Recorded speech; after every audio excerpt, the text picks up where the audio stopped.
بسم الله الرحمن الرحيم.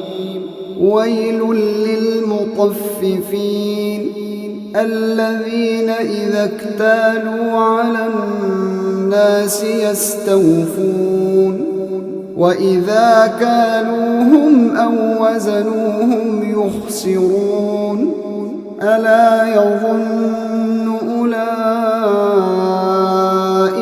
أنهم مبعوثون ليوم عظيم يوم يقوم الناس لرب العالمين. كلا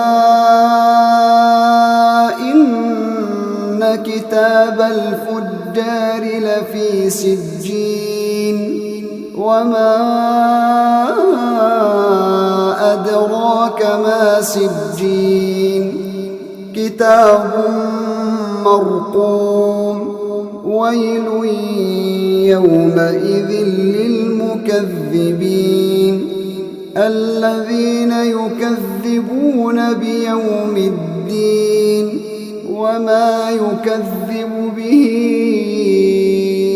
إلا كل معتد أثيم.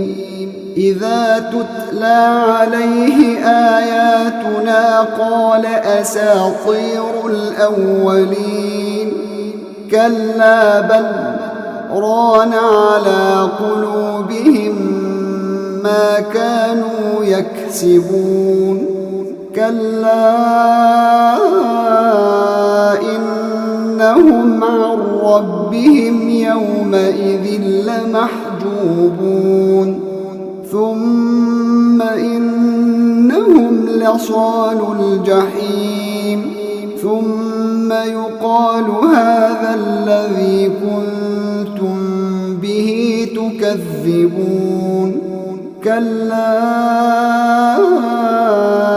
إن كتاب الأبرار لفي عليين وما أدراك ما عليون كتاب مرقوم يشهده المقربون. إن الأبرار لفي نعيم على الأرائك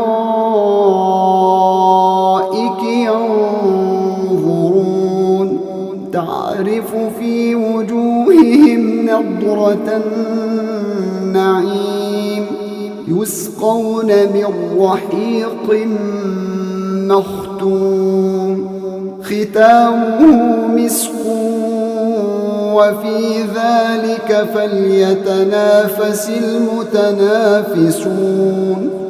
ومزاجه من تسنيم عينا يشرب بها المقربون.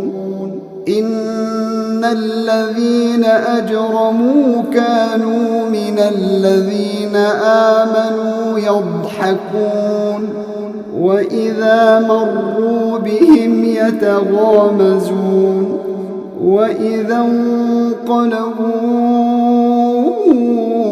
إلى أهلهم انقلبوا فكهين وإذا رأوهم قالوا إن هؤلاء لضالون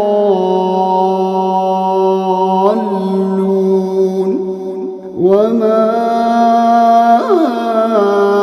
أرسلوا عليهم حافظين. فاليوم الذين آمنوا من الكفار يضحكون على الأرائك ينظرون هل ثوب الكفار ما كانوا يفعلون.